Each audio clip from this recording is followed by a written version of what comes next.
Good evening, everyone.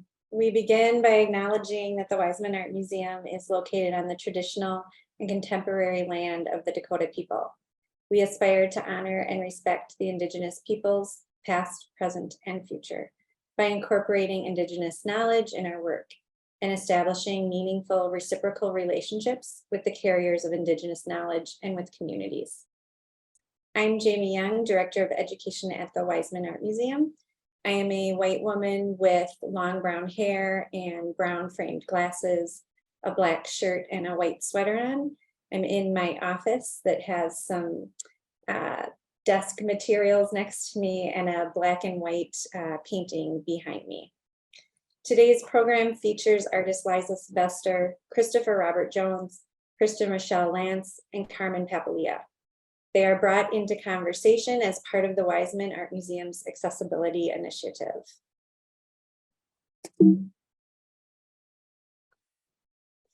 This is funded by the Institute of Museum and Library Services CARES Act. The Wiseman aims to improve museum accessibility for disabled visitors, including low vision, low hearing, blind, and deaf visitors. To learn more about the Wiseman's accessibility initiatives, visit wam.umn.edu. As we begin the program, I would like to thank the voters of Minnesota for supporting the operational budget of our museum through funds from the Minnesota State Arts Board. And thank you to the Wells Fargo Foundation Minnesota also for supporting our operational budget. Thank you to the IMLS CARES Act grant for supporting our accessibility programming. And I am grateful to my colleagues at the Wiseman Art Museum for helping to make this event happen this evening.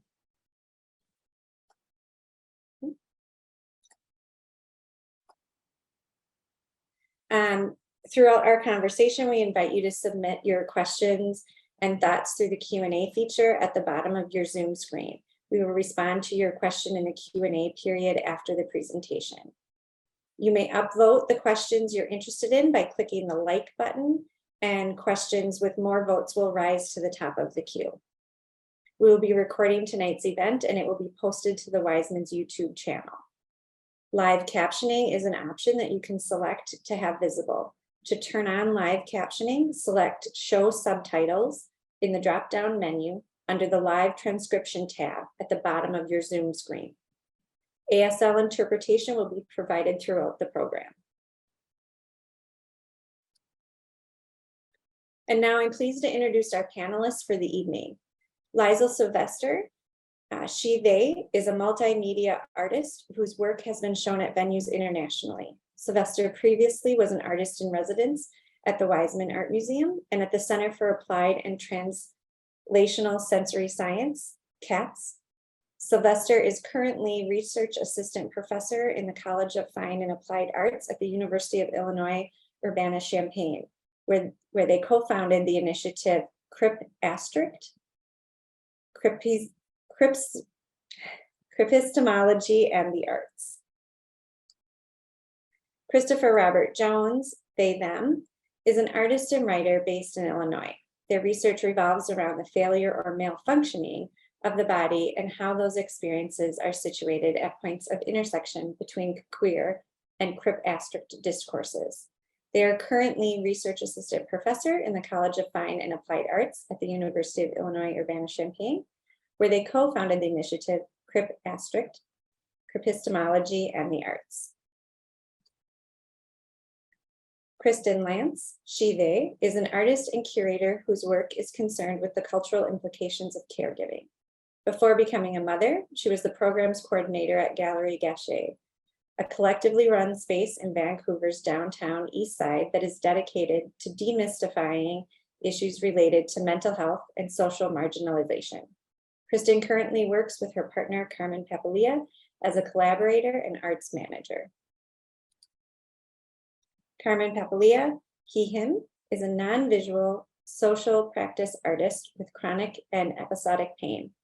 In 2021, he co-founded the Open Access Foundation for Arts and Culture, the OAFAC, a pandemic-era cultural organization that aims to set a new cultural standard for accessibility by nurturing creative and justice-oriented accessibility practices. And now I'd like to welcome Liza, Christopher, Kristin, and Carmen to the screen. They can turn on their videos and we'll start the conversation.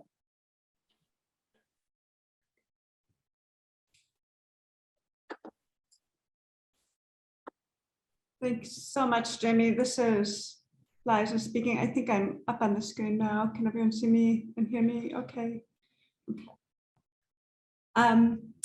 I'm Liza Sylvestre. I'm sitting here in a Zoom box with Christopher Robert Jones next to me. I'm a white woman in my late 30s. I'm an artist and a research professor, as Jamie mentioned. And I'm sitting inside this Zoom box, which is coming to you from a computer in our living room in Champaign, Illinois, which is where we both live and teach at the University of Illinois, Urbana-Champaign. And I just want to say quickly to kind of get us started, thank you so much to Jamie Young for your introduction and also for your support in making this talk happen. I'm so excited to be here in conversation with Kristin and Carmen and Christopher. And the discussion we have tonight is really informed by the complexities of being in a partnership and parenting when there are multiple disabilities present, and how the presence of those disabilities informs how we work and communicate and parent. I know that I'm really excited to be talking to Kristin and Carmen, and that we have a lot in common and a lot to learn from each other. I thought we would kind of start us off before I pass this over to Carmen and Kristin by sharing something that Christopher and I have been thinking about recently, which is related to my specific disability, which is deafness. I grew up losing my hearing due to an autoimmune condition. And I, as a child growing up, was really isolated in a hearing family and didn't have autonomy over how I needed language to be. And grew up learning sign language, know sign language well, but never had anyone to share that language with, which, if you're thinking about the purpose of a language, makes that language pretty useless, right? And so when I became a parent 6 years ago, I actually recreated those same structures for myself through a real gesture of, I guess, ingrained ableism. And we've been thinking a lot lately about what it would be like for our family to switch over into using American Sign Language fully. The pandemic has radically changed my access needs, as it has to many people, and especially those with disabilities. But for me, my ability to participate in spoken language was, this delicate thread that was my ability to read people's lips, which has been taken away by masks. And that gesture has really revealed to me the ways in which my reliance on lip reading is not working very well and has never worked very well. And so we're really thinking and really kind of actively engaging a new language structure for our family, and what that means for access for me, what that means for Ellis's experience growing up, our 6-year-old. And I know that you two have similar things to talk about and experiences, so I'll kind of stop there. Thank you, Liza. And it's Carmen speaking, and me and Kristin are calling in today from the unceded and stolen lands of the Musqueam, Squamish, and Tsleil-Waututh people. We're grateful to be here and to live here as uninvited guests. I'll just start with a short visual description. I am a 40-year-old person. I have olive skin and black hair. I have a bit of a bushy beard. I'm wearing a brown wool cap and a mustard-colored shirt with flowers on it. And I have a Ace of Wands tarot pendant on my collar. And yeah, I guess we're in our bedroom too, and you might see our closet behind us. Yeah, and this is Kristin. And do you want to do? Yeah, sure. I can describe myself. You could describe me too. That would be interesting. Hi, I'm Kristin Lantz, and I'm a white woman. I'm 41 years old, if it matters. And I have on a jean jacket, a black halter top that I'm really into, and a braid on my right side. And I just tinted the ends of my hair pink, which our daughter Pearl really likes. And yeah, I think that describes me well enough. Did you want to talk a little bit about Oh, kind of where Liza left off? yeah, totally. Yeah. So I guess we became parents almost 4 years ago now, to our daughter Pearl. And yeah, and I think I guess our family dynamic is really informed by my and Kristin's relationship dynamic, and kind of the ways that we've learned to care for each other leading up to becoming parents. And I guess if I was to say like where disability exists within our family, I would say that I bring a lot of it. Sorry, um, I I describe myself as a non-visual artist, so I don't use vision, and I specifically don't identify as blind or visually impaired because I feel those terms privilege visual experience. I also, in certain situations, and here I feel comfortable saying I have sickle cell anemia, and I've spent a lot of time in hospital since I was a kid, and I still spend time in hospital and have pretty like pain is a big part of my life, and definitely was one of the things that we connected around, and a challenge that we had to kind of navigate around as we were getting to know each other.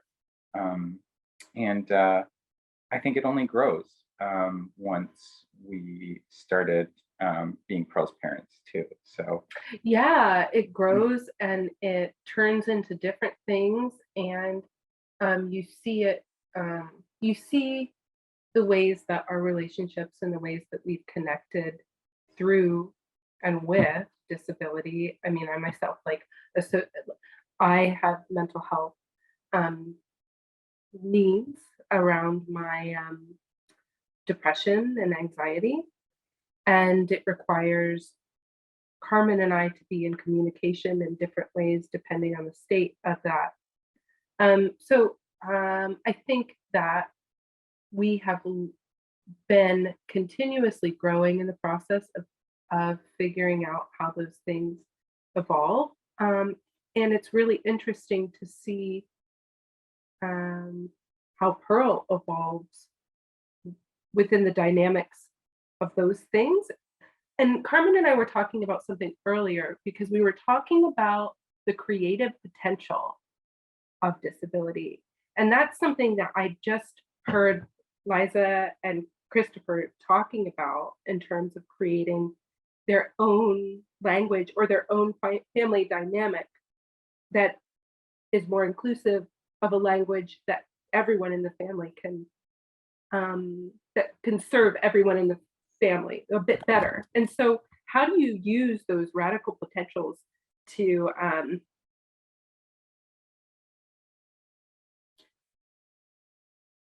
move through the world, especially with a younger person who's like formulating all of these thoughts and ideas and has outside influence? And Carmen and I were just talking about, did you want to share? yeah, I think there are little things that like, and it's through the immersion in our lives, and our having to, as we navigate and move through our complex needs, and the ways we rely on each other, that I think Pearl has picked up how to care in the context of our family and for others as well. And I just noticed like little things like you know, I mean, well, we started describing my access at one point as, oh, daddy sees with his hands. And so it's a way of explaining sort of my access in some ways. But there's other things that Pearl has just picked up by, I think, watching Kristin, which is, you know, when she's handing me something, she'll put it in my hand. Like she won't just hold it out and you know, expect that I will, you know where to where to grab. And she'll also put, you know, guide my hand towards things as well. And yeah, they're just like these little kind of practices that have grown out of being with me. And Mhm. And and mhm, go ahead. I'm sorry. And I think there's still this potential for figuring things out that I see happening a lot too, especially as so our daughter Pearl is 3.5. And so is like it is tantrum season over here. And big what feeling season. big feeling season. That's right. It's big feelings. But I think that sometimes Pearl and we get frustrated when we have to change the ways that we do things in order to um, go into the world together, or she'll notice things that are different. And so that for us creates a challenging potential to create new ways of being. And I don't think that Carmen and I would necessarily go there or notice if Pearl doesn't notice or have big feelings um, about going to the playground as a family, and why can't mommy just run around with Pearl? Well, I don't want to just run around with Pearl because I don't want to exclude dad from Yeah. hanging out. So what do we do in those situations? Pearl, do you want to all go as a family? Or maybe we need to talk to dad before we go do that, or let's see how we're all feeling. So it's a lot of processing. But it's happening in public too. And like it's like it's happening in the moment. And it's not the kind, yeah, we are the outliers, the folks at the playground talking about what they want, how they want to be playing. And talking about what we're doing. Mhm. And before we do it a lot. And so yeah, that's something that we do and that we've learned how to do better because of Pearl, I think. Yeah, I guess that's a good intro to our like, yeah, I guess our access and our family dynamic. Yeah. This is Liza speaking. Yeah, it's so fun getting a sense of Pearl through the two of you.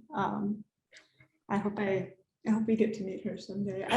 I definitely want to give you Christopher, a chance to do a visual description. Oh yeah, Christopher. This is Christopher speaking. My pronouns are they, them.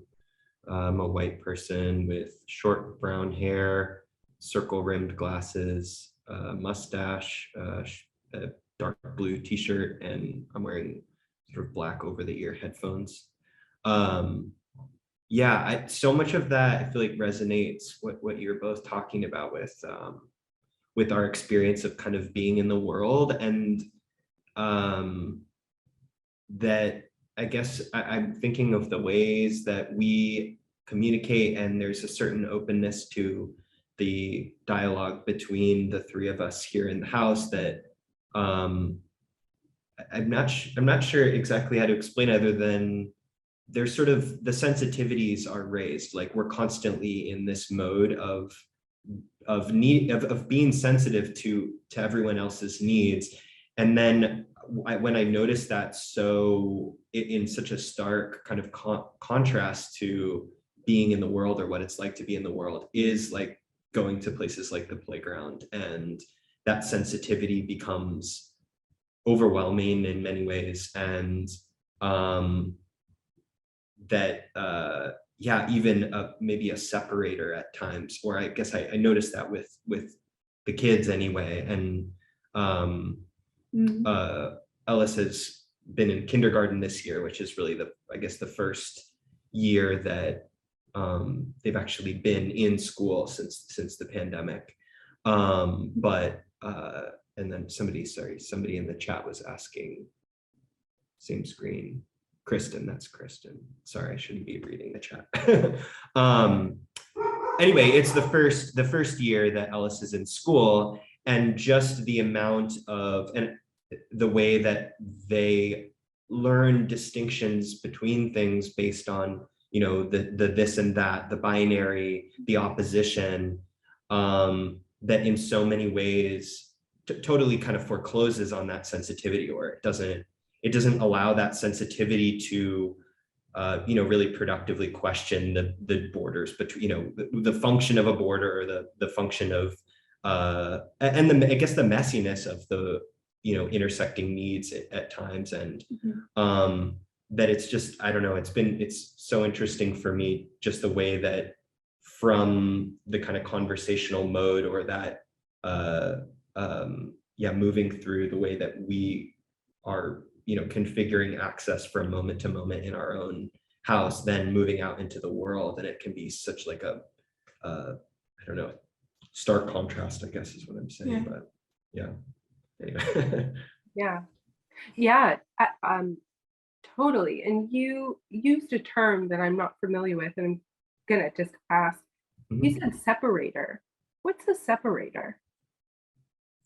When did I say that? Oh, I'm sorry. No. Kristin, yeah. Sorry, when did I say that? I've totally I think forgot. when you're talking about being on the playground and how sometimes, like, Oh, yeah. in regards to other kids, maybe. yeah.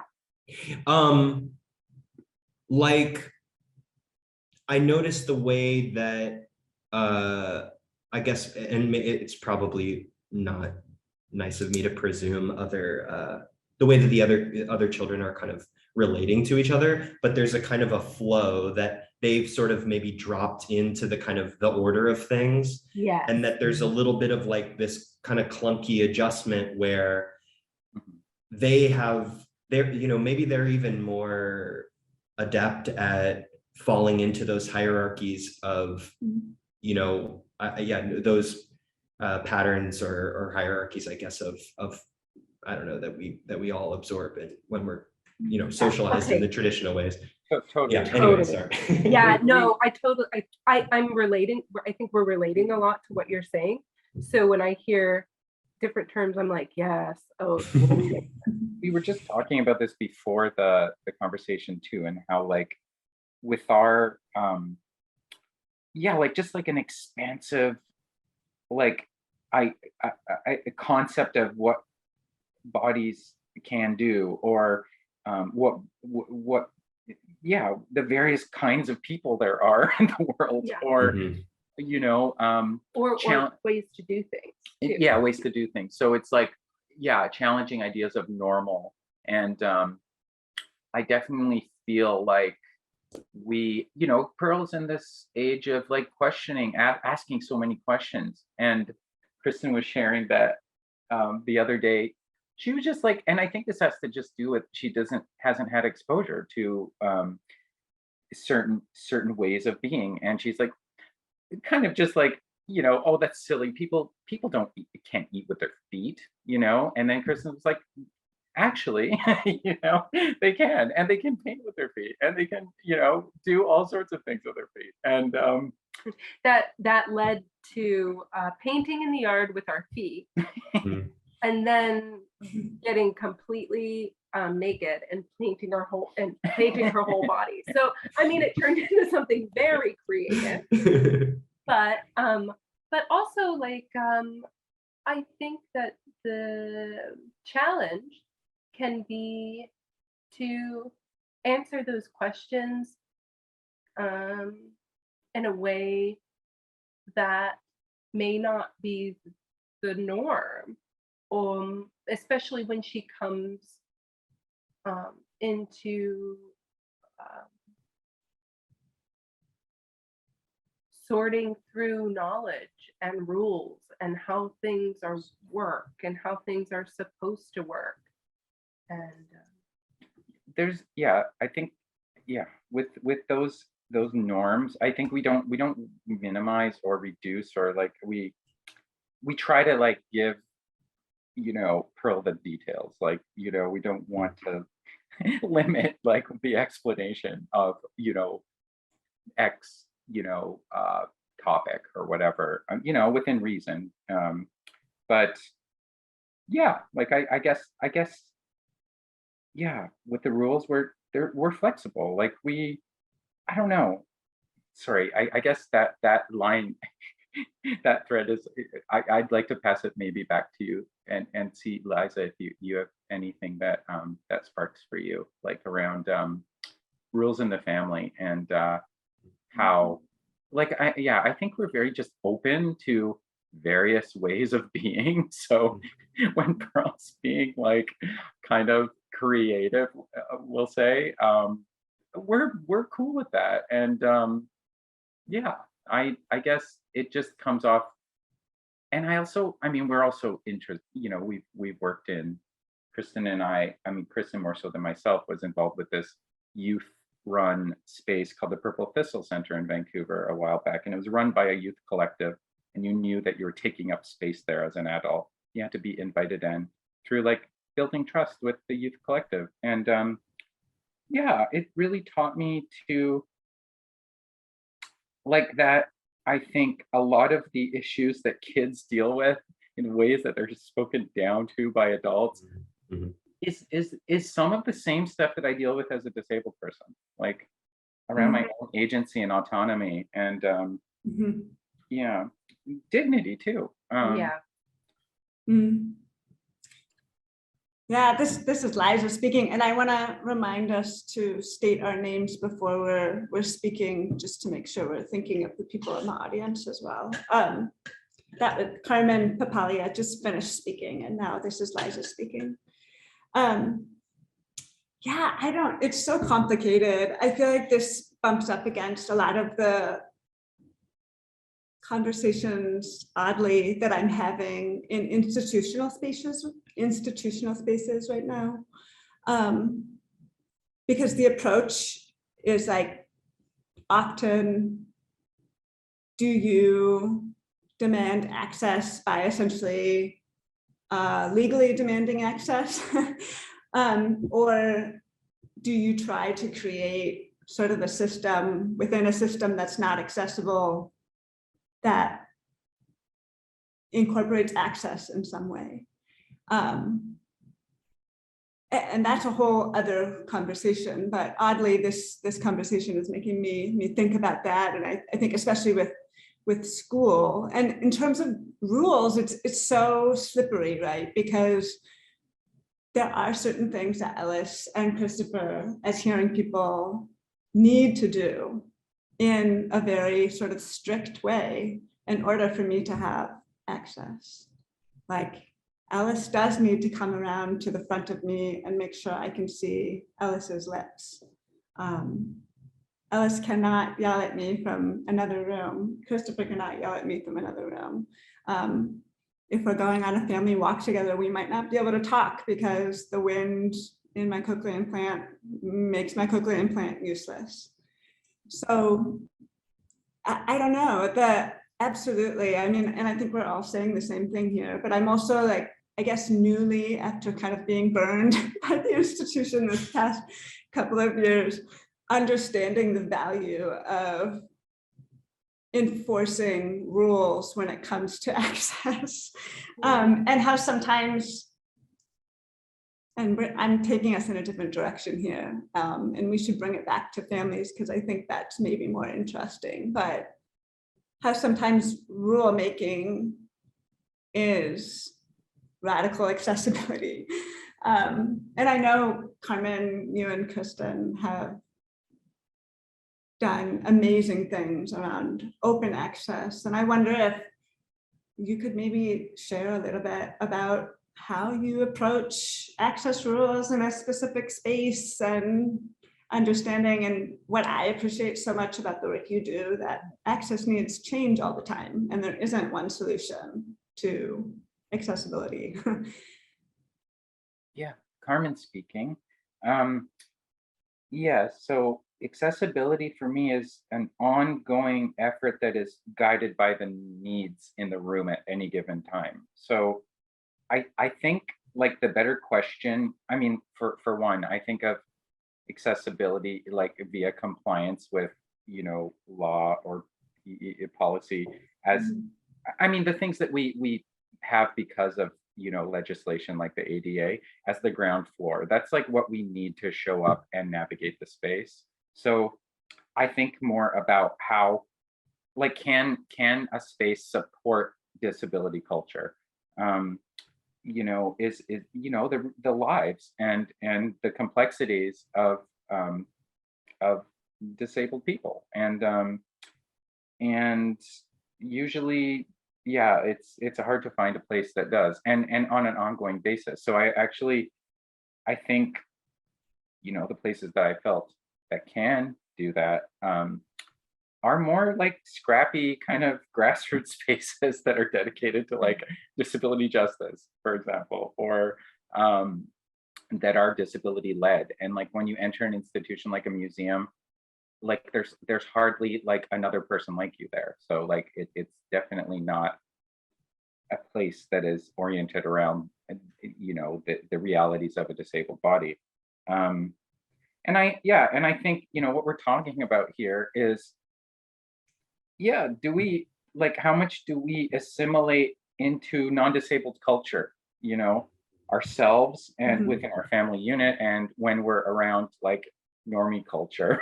Yeah, because we do have that pressure in so many situations, like through the medical model and just culturally, because of cultural ableism and false concepts of normalcy, that we have to try to fit in. Like we have to try to minimize and like integrate, when I think it's really assimilate. Like we need to pretend that non-disabled culture is the way. I actually think disability culture is way more exciting and full of more possibilities, and like normal in disability culture is like is a multitude of things. It's various ways of being, realities, learning styles, identities, embodiments. And that's, I think that's kind of what we try to bring into our lives, the way we live, is like honoring our, like for me, like I want my way of learning as a non-visual artist, non-visual learner to be, I want it to be, I want to be met where I'm at. And part of that is honoring the way that I learn, and my access, and my way of being. And sometimes that takes negotiation and we have to meet in the middle. But yeah, that's the goal. It's like, and I'm thinking about rules too. And now that you're talking, Liza, about rules and it being really important for access, and I wonder, like, can we set rules where people can be their full selves, where a kid can be their full self. And and at the, the Purple Pistol Center, just to go point back there, they had some, you knew that it was a youth-led space. They also had a no assholes policy. So and they're just a few their rules, but the intention was to set a low barrier, I guess, anti-oppressive space. And I think that's, I guess I'll just stop there. Now, this is Liza speaking. I think that, I mean, I love the idea of youth and even kids making rules for themselves. And I feel like so much of the disabled experience is really an experience about autonomy, right? And so, Carmen, you've written so beautifully about how often access needs that are offered you also come with decreased autonomy, right? And I see your work functioning so well as a reminder of how important autonomy is. And so I think about that when it comes to kids, and especially with the way you both are speaking. And I think, especially as a disabled person, as a, female presenting person in the world, it's really important for me to teach my child about autonomy through my own autonomy, which is a really difficult thing to navigate in situations, actually, in terms of demanding what I need. You'd think I'd have it figured out by 38, and I don't, and it's difficult. That ingrained ableism is really quite strong a lot of the time. And so then, what becomes possible when people are truly autonomous over themselves, and making rules that allows that and supports that is something that sounds wonderful, but I could see it needing to exist outside of an institution in order to truly function. Yeah. I keep talking about institutions tonight, I'm sorry. This is Christopher speaking. It was reminding me of this, this thing made a big impression on me when I was an undergrad student, but hearing the artist Ryan Trecarton talking about identity as a series of agreements, like across time, from moment to moment, identity being a series of agreements from moment to moment, talking specifically about his work, but also about the ways that queer spaces are configured to allow for a fluidity and flexibility of identity in the way that they needed it to be or they wanted to be. And I just end up thinking about that a lot, whether it's in terms of the idea of rules in relationship to parenting, or I guess what I mean is teaching in relationship to rules, and that that flexibility or the ability to renew those agreements, like from moment to moment or across time, is so important and impossible to set up, I guess, or I felt like it's impossible to set up a space that was not based on extraction or manipulation, when there wasn't that sort of baked in, that ability to revisit and exist, I guess, primarily in that sort of a flexibility. I guess I'm specifically thinking about the classroom since we're talking about institutions, but how does that translate? This is Liza speaking. I mean, the same environment that we really so carefully craft through our professional lives and our artwork, how does that translate to family? This is Christopher speaking. Well, I'm just thinking maybe for some reason the example in my head was like, that kind of endless, like, why that the kid will endlessly kind of ask why when you're laying down some kind of, I don't know, just any statement, really, any statement forever. And that it's really a pleasure in many ways to attempt to try to unpack the why of any of it, but that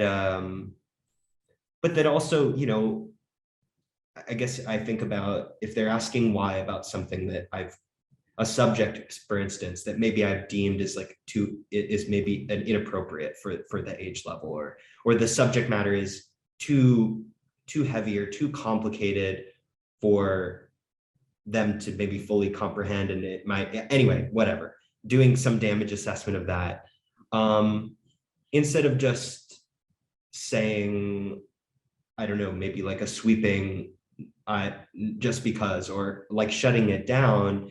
Instead, it feels like important to renew that agreement in that moment, like I'm not going to explain this to you.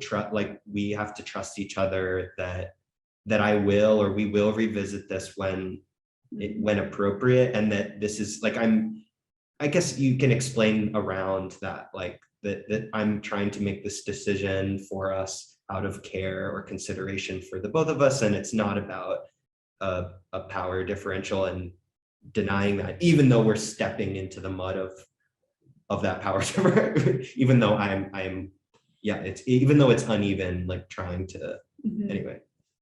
Yeah, so this is Kristin speaking. Absolutely. As we were talking about that, Christopher, I was thinking, and as you were talking about it, I was thinking about how perception shifts also allow me to talk to Pearl in a way where the dynamics can be pretty complex. It'll be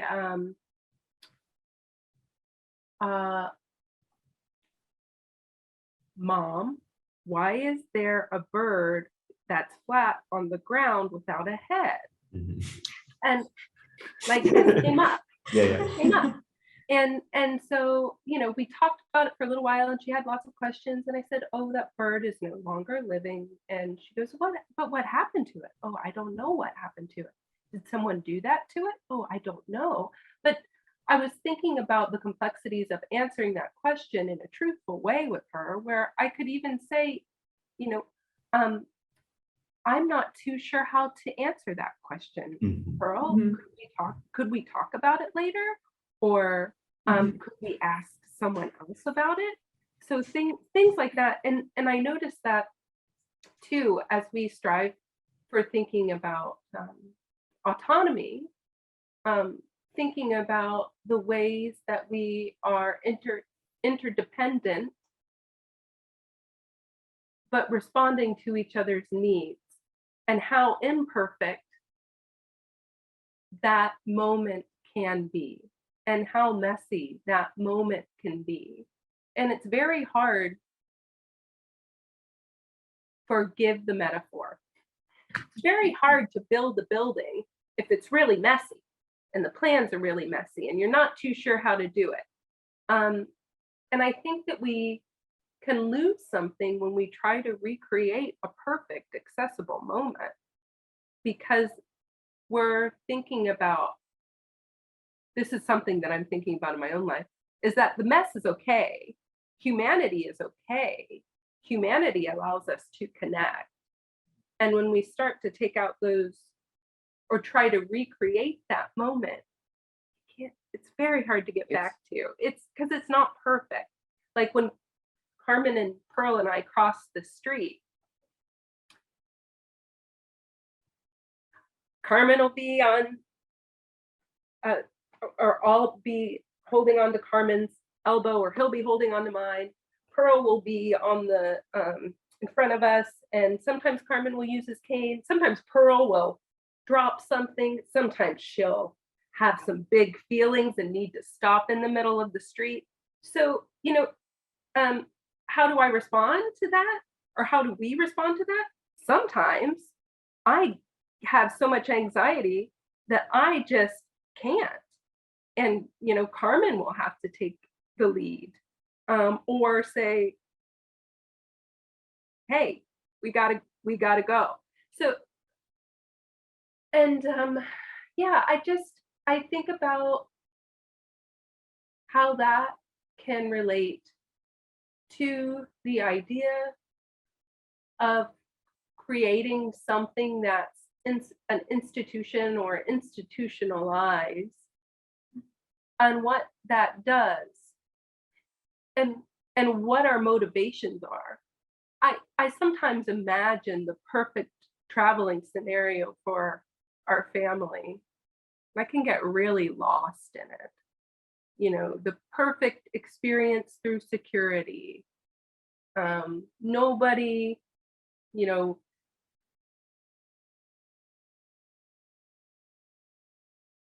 nobody giving, Carmen a hard time or asking him inappropriate questions about his access needs, which makes me go, but you know, like when can it be that? When can it be that moment? And I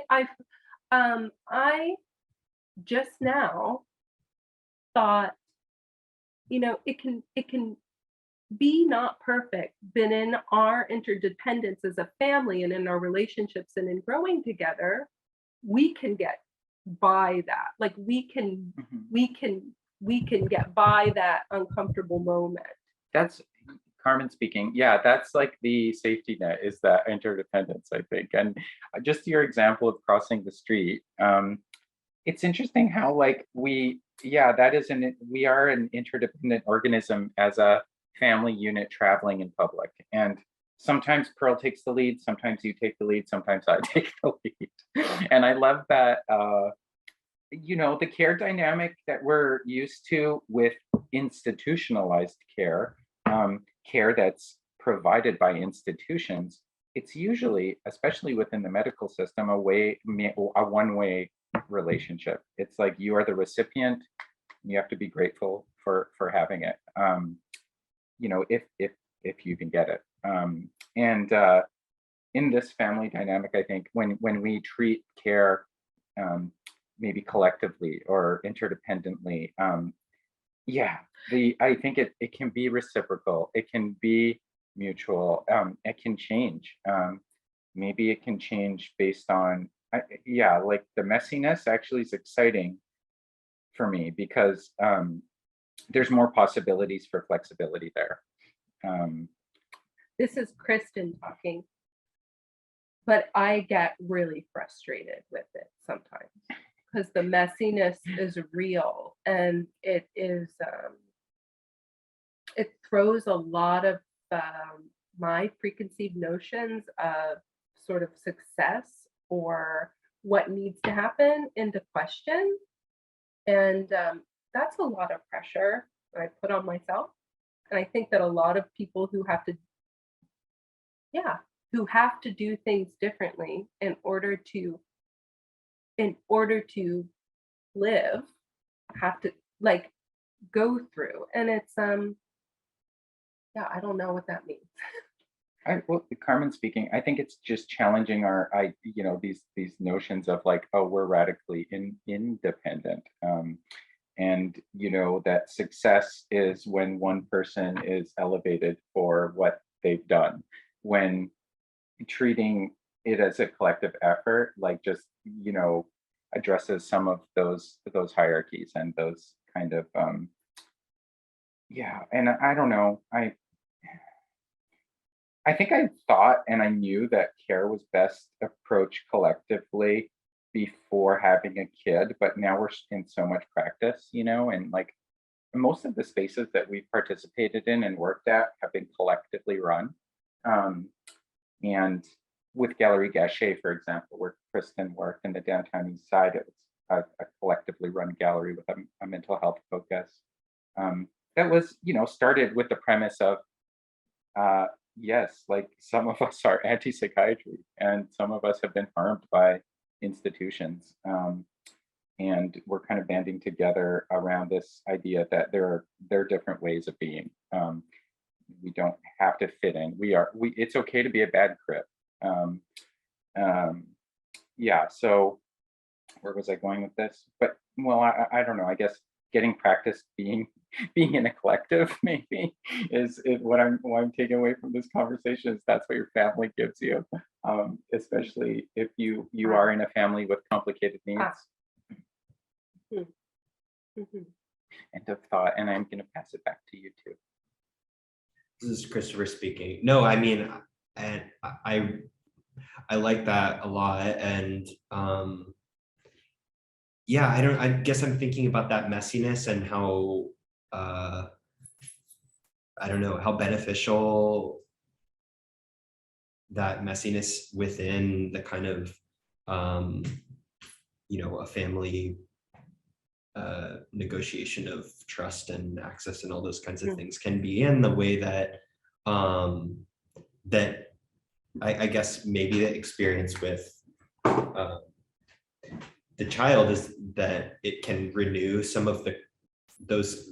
It can kind of keep bringing us back to some of that messiness in a productive way, that like maybe we're even, or I guess maybe predisposed or just kind of can fall into a sort of more static or I'm doing a complete messy job of explaining this right now, but I guess I noticed the way that the messiness for kids, like just watching kids, you know, try to deal with each other in various ways, like those, as much as those are the spaces that they end up kind of teaching each other the codes that they've been taught and the systems of, you know, meaning making or whatever.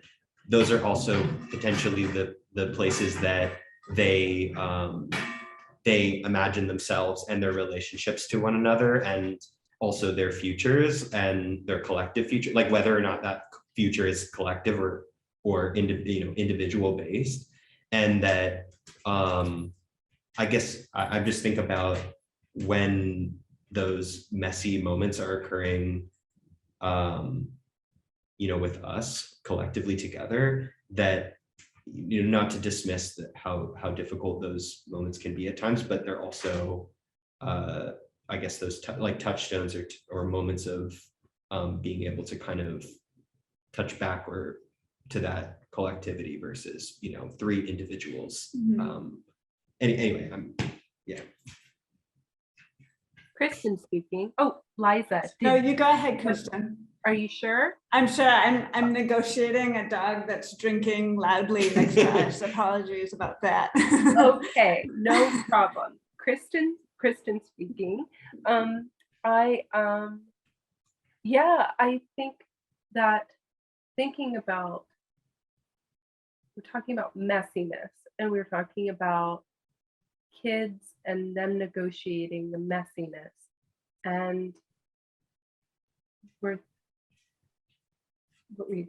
Oh, I was going to say, I mean, like this kind of relates to one of our points on our that we wanted to get to. I think, oh, Carmen speaking. This relates to one of the points that we were talking about before this, which is like, how is, and we've been touching on this too, like, you know, what is our experience in normie culture, you know? Yeah, the experience of our family when we maybe hit up against that norm in our lives. And yeah, I mean, I don't know if that's where you're going, but I guess I'm thinking about that because it plays into our choices with travel and work, because we work together. Our choices around where we want Pearl to learn when she starts going to preschool and kindergarten. Yeah, just in at the playground again, you know. I just think I'm aware a lot about the fact that I move through the world differently on a daily basis, but as a family, I think we do as well. And yes, Kristin speaking. That was the point. That was something that I wanted to remember. That one of the things that I have worked through in my mental health, but also just like my life and becoming like, or whatever, life learning lessons and all these things, is that I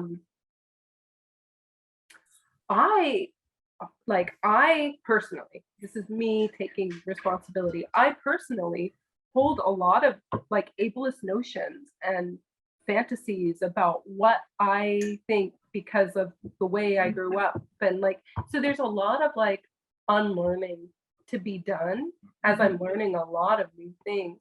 And I'm doing it out of I would say I'm doing it out of necessity to have richer and better relationships with my husband and with my daughter, because I love them, but also because I'm around them all the time. You're forced to. So if I'm gonna get mad every time this thing happens, you know, like, is that really what I want? I don't want to continue to have this. I mean, you do, but I don't want to continue to have the same argument over and over and over again. We do, but we try to figure out ways to be.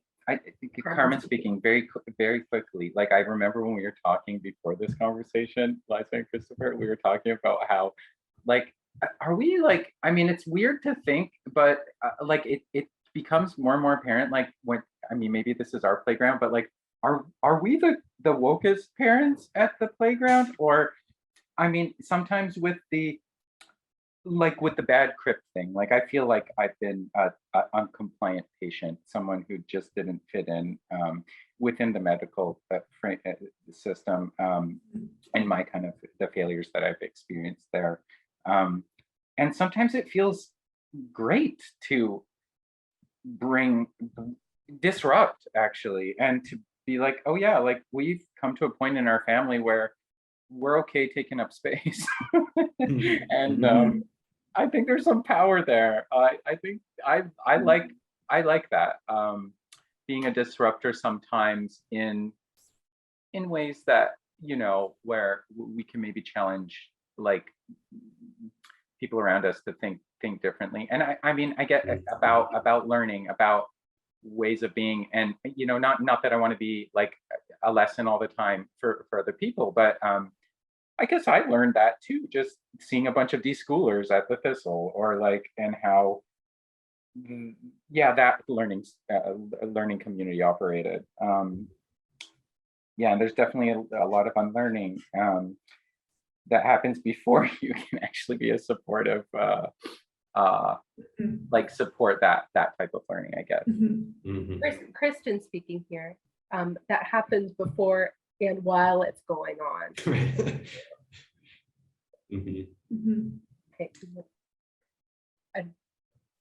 Sorry, we've been talking, Carmen speaking, we've been talking a lot, so we wanted to pass it back to you.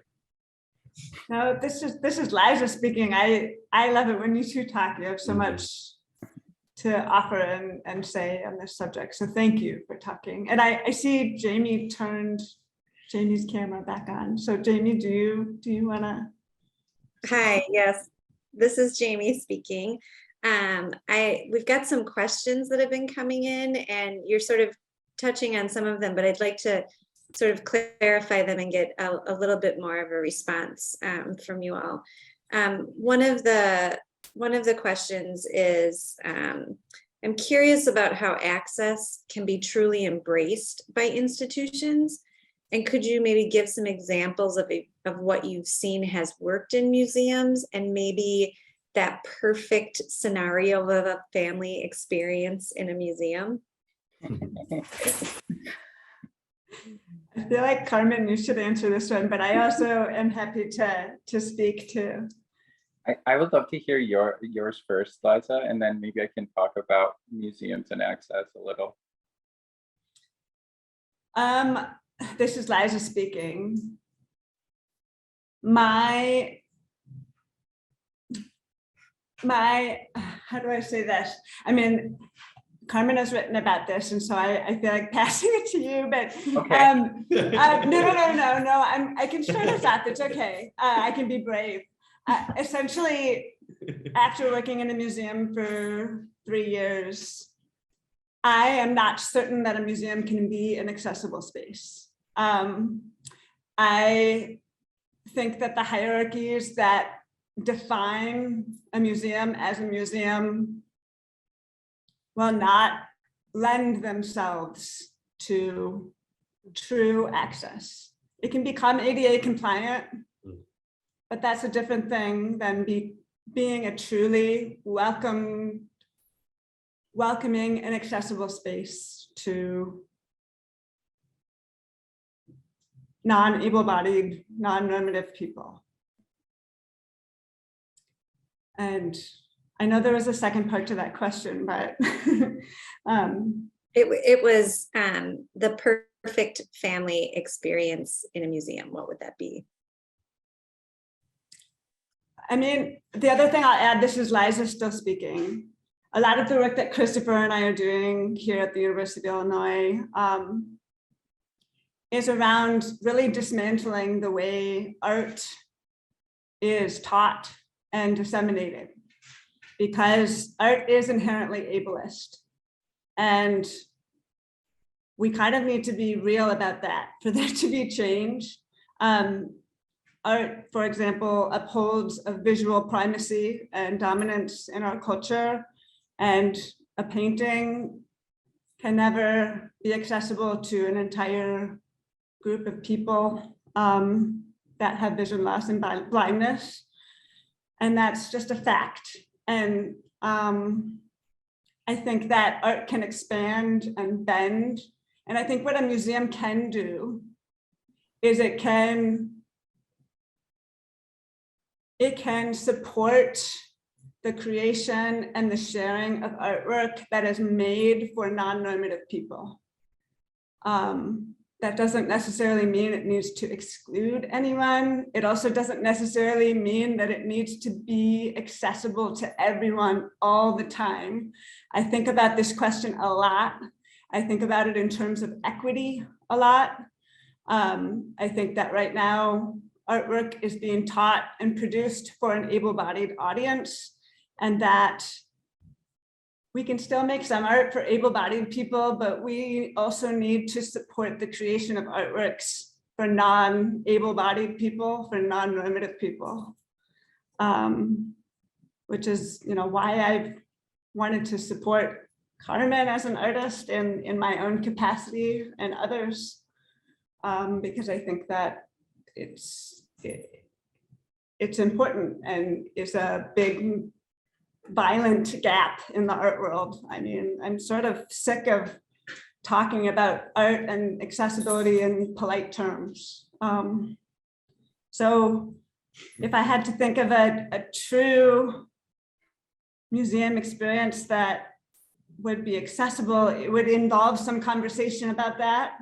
And then it would provide some sort of a multi-sensory experience that wasn't about an accessibility program. It was about an artwork that was truly accessible to, meaning it was made from conception for different types of people to experience. Thanks, Liza. Carmen speaking.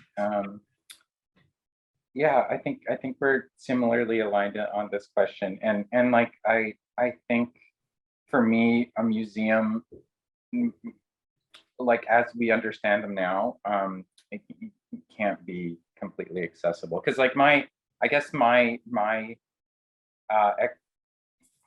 hope is that like any space that is stating a commitment to accessibility can make an effort to hold disability culture. And that's not what accessibility does as it's understood right now. It's mostly, again, around assimilation into non-disabled culture. So I think, the museum would have to be radically re-envisioned by people who are underrepresented currently there. So this is like Indigenous folks and disabled folks, and queer folks, and people with poor folks too. Like, I mean, it's, and I'll say, like, all these dimensions, all these intersections that like the disability justice movement has kind of allowed space for and demanded are important, parts of our experiences that we cannot separate from our disability experience. I think those, like, I want to experience an intersectional accessibility, like a cross disability kind of intersectional access that is, yeah, that again, like Krista was saying, is a living agreement that can change over time. Like, we don't, access changes from time to time. Have a different amounts of pain every day, so my access changes with that. And for me, like, accessibility, needs to reflect the diverse experiences within our communities. And if we can't imagine what, like, which it's kind of amazing that you know, one of the majority experiences within our community is that of being poor. And we haven't understood like class as part of like accessibility at this point.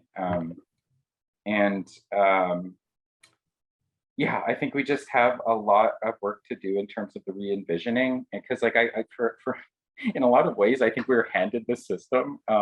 We traded like a social movement for a infrastructure bill, and I think people are just looking. The things that I'm excited about now are like artists who are treating accessibility as an artistic medium. You know, a lot of the work you curate, and a lot of the, you know, my peers in the disability arts movement are, yeah, they're making creative access happen. And I like to use this term cultural accessibility. And that's what we kind of characterize our work as. We kind of advise on, consult on, and make happen like cultural accessibility through the organization that I co-run. And yeah, terms like creative access, open access, I've heard many terms, and I think they all gesture towards accessibility beyond compliance as something that's living. And I don't know, the museum isn't a living space really. And I think it has to be radically re-envisioned. And I love some of the efforts that some museums on this side of the border are doing around decolonizing. And, you know, kind of acknowledging that, you know, the original, yeah, the names for the places that we are using right now as uninvited guests. And I think it's the reframing that really is needed. And you know, a museum director, when I give a lot of trainings on open access and share a lot about my concept for, you know, what I call open access. It comes from this manifesto that I wrote in 2015. And a museum director after one of my sessions said, oh, you know, so I'm so excited by this idea of open access. Like, what would it take for our museum to be openly accessible? And I'm like, well, I mean, it might not have a board of directors anymore. It might be collectively run. You might have to get sell some of the works from the collection to, you know, so you can fund access that isn't available right now.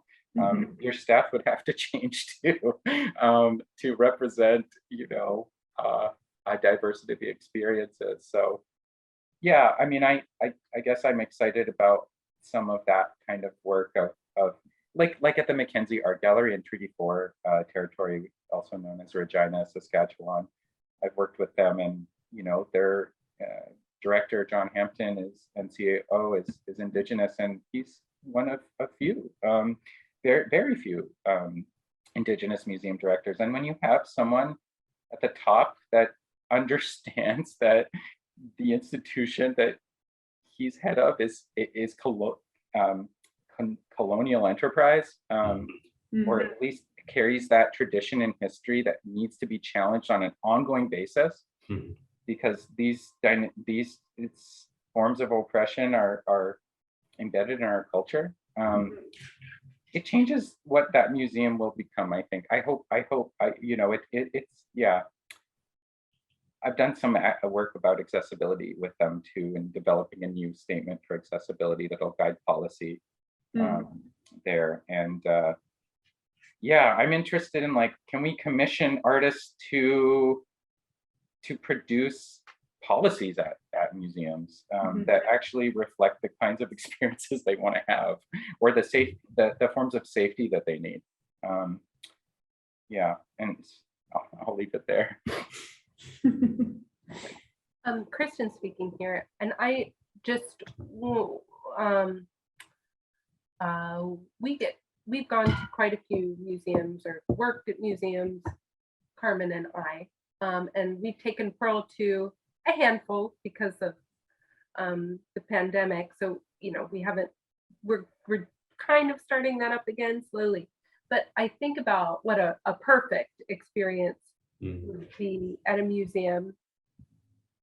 And I think they're being, for me, just like going in, I'm a visitor, you know, I'm not thinking about like changing policy or like giving you all, I'm not even thinking about filling out a questionnaire. I'm just thinking about going to the museum with my kid and my husband. What do I need?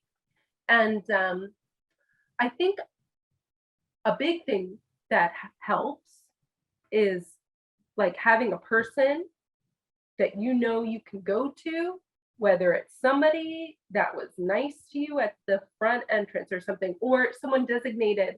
But I don't want to have to go through this whole process of signing up. I want it to be a little bit easier.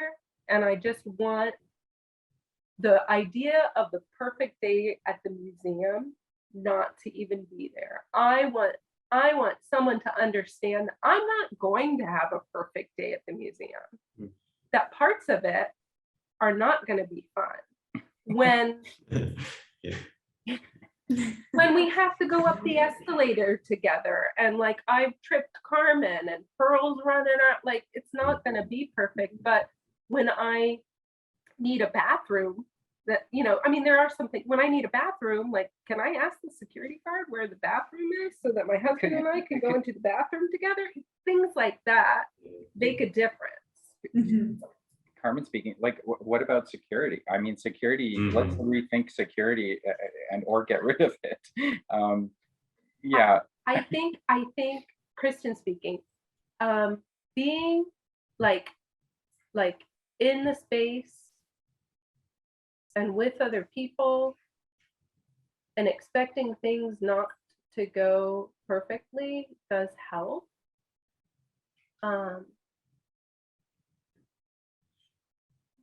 But sometimes it's nice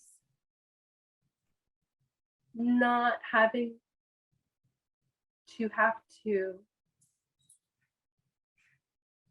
jump through so many hoops when all I just really need is someone to help. So having someone that we know at a museum is like a big deal for us. And that always makes me feel a lot more comfortable. And I don't know what that means for different museums or institutions, but usually we have someone that we know, or for me, feeling like I can ask someone something is really helpful. And then I won't get like well, there's a bathroom right there. Why can't you just like... Carmen speaking, aren't you talking about accessibility? Like this is exactly like, I mean, responsive accessibility. Amazing that like what Kristin's looking for is a relationship with someone, and like what really works is to build access intimacy with whomever you're seeking support from, right? So yeah, I think relational access and relationships, that infrastructure of relationships that the museum has with the communities that it's, you know, it has stated a commitment to. Totally. And sorry, Kristin speaking here. And as a white woman too, like recognizing my own privilege, like, and like who do I feel comfortable like going up to and asking questions? Like those are things that you can, a lot of people talk about being able to ask folks with lived experience what they need. And like, yeah, you were talking about museum directors having that lived and embodied experience. That is so valuable. It's so valuable. And Yeah, it cuts out the guesswork. I mean, of like, oh, like what should we provide a community that we don't even know? Like, oh, maybe we'll just like, you know, offer ASL, and oh, we'll be surprised when nobody shows up, because why would they? Because they can't expect it all the time to be available. So yeah, okay. Sorry. Maybe we're getting salty. Yeah. This is Jamie speaking. No, this is great. It sounds like to me just basic services, basic like how you would respond to a person, and being being receptive to their needs. We have another question that you've sort of touched on throughout, and I might add on to it a little bit, but so as folks who function as teachers, both for your children, but also in some more traditional spaces as well, what are some ways you navigate helping others unlearn systems of ableism that we're all generally taught? And I might also add on to that, because I feel like this shouldn't just fall on the shoulders of you to be responsible for helping people unlearn systems of ableism. So maybe as allies, what people can do to help in that effort too, so that it doesn't all just rest on your shoulders. It's Christopher speaking. And I was thinking about this just a moment ago when we're thinking about accessibility, maybe specifically in the museum, but I was just thinking about the degree to which the entire field, if you would call it a field, I guess, of art, whether it's the institutional spaces, but also, I mean, the artists and all of the people involved in the disseminating of that work or the sharing of that work, how it feels really crucial for everyone to be taking stock in the degree to which inaccessibility is utilized in, in art, how important inaccess is to how we understand and conceptualize art. And I think about that specifically in my my role as an instructor teaching art, supposedly teaching people how to become an artist. And by and large, how art is taught is by centering a series of technical skills that students are expected to master, which is kind of an inherently, like you can, I think we can all maybe see the problem in that alone. And basically what that ends up doing is, very much increasing the value of creating something that's inaccessible, or the accessibility of it is like highly restricted. And that's directly connected to its value in many ways. So in thinking about how even something just like an art classroom could function differently, instead thinking about how to teach or to encourage a kind of increasing of sensitivity, whether that's material sensitivity, conceptual sensitivity, and then developing a critical lens through which to engage material or concept, what have you, but just needing to understand what art can be outside of that mastery relationship, and I guess that goes for knowledge in general, like how do you interact or relate to knowledge without needing to possess it and understand that possession as like not as knowing. Does that make sense? This is Liza speaking. Is it okay if this is something I've been thinking a lot about as I collaborated with this cross-campus grant that put University of Illinois Urbana-Champaign in conversation with the University of Illinois Chicago, and it funded this exhibition and then brought in art education programs from both campuses. And so something we've talked sort of critically about over the past, last semester is where do we focus our attention? Are we making space for students? Are we teaching teachers about ableism? Are we, trying to interrogate the systems, or are we trying to create a new system in the system? I have exhausted myself over trying to teach people about ableism. It's not where within an institution at least, I don't think it's where my energy is best spent. And I don't think at the end of the day, when the grant ends, the work continues. When I'm not in the the Zoom meeting, the captioner, the ASL interpreter is not there. And so the conversation is not there.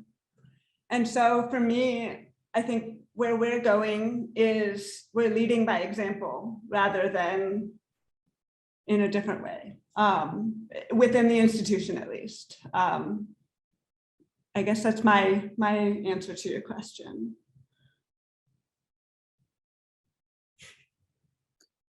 Oh, Carmen, you're this is Liza, you're muted.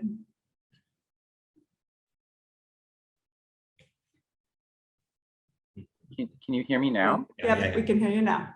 Okay, so just to explain, it's Carmen speaking.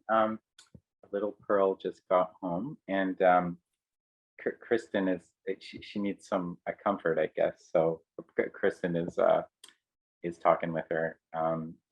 But yeah, with this question, I guess I'll say, yeah, I don't want to teach people about ableism like, as a EDI worker would, or someone doing that work would. Equity, diversity, and inclusion, which is now like turned into justice, equity, diversity, inclusion, and access. Sometimes it's IDEA. Access is tagged on at the end. This is just another set of codes for like, let's make a checklist.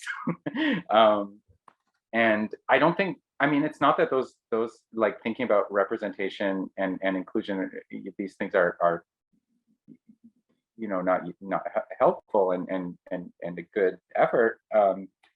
It just, I think, I rather learn about access from art and learn about access from a kid, for example, or yeah, I think there's just, for me, I guess I get to this conversation about why this is relevant for us by talking about accessibility as like something that, we all need care. We all rely on each other. We're all interdependent. We don't acknowledge it really, our interdependencies. But if we did, and we understood that, care is best approached collectively, then, we wouldn't think of ourselves as so different as the folks that we're thinking that we need to serve or reach out to. And I would say, just as a general like rule, like people know what they need, and like they will tell you. And if you respond without criticism or enforcing the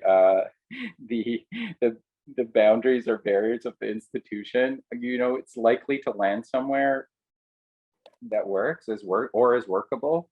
But I think take it to put that into context too. Like a lot of people don't come to, especially folks who have been alienated from these spaces. They don't come to these spaces with a built-in trust. You need to start building trust with them, and I think that's done by showing up for them. And I think, yeah, taking their leadership. Like one of the tenets of disability justice is a movement led by those most impacted. I think that's like, that could really help, I think, in a major way if that was applied to just so many things. If we had institutions that were led by the most impacted, if we had, yeah, I don't know, more and more, I think disability justice as a framework is like, needs to be the new standard through which we look at accessibility, because it is intersectional. It is centering queer, BIPOC disability experiences. And I think that's a good start. Let's center queer BIPOC disability experiences and see how the world has to shift around that centering. I think that's a great way. This is Jamie speaking. I think that's a great way, Carmen, to end this whole conversation. We are just about at time here. So I would like to thank Liza, Christopher, Kristin, and Carmen, and thank all the audience today for joining us. Just looking at I'm not sure if this is showing up right. Everyone will be sent a survey after this event. And we would really appreciate it if you would fill it out, as it helps us design programming and initiatives that better meet your interests and needs. If you complete the survey, you will be entered to win a $20 gift certificate to the Wham Shop. And we'd really appreciate if you fill it out. We'll put the link to the survey in the chat if you'd like to do that now. And if you'd like to support Wham's digital programs like this, more things like this, you'll notice there's a giving link in that survey as well as the email, and your donations help with programming like this to provide strong and freely accessible programming. So until next time, thank you.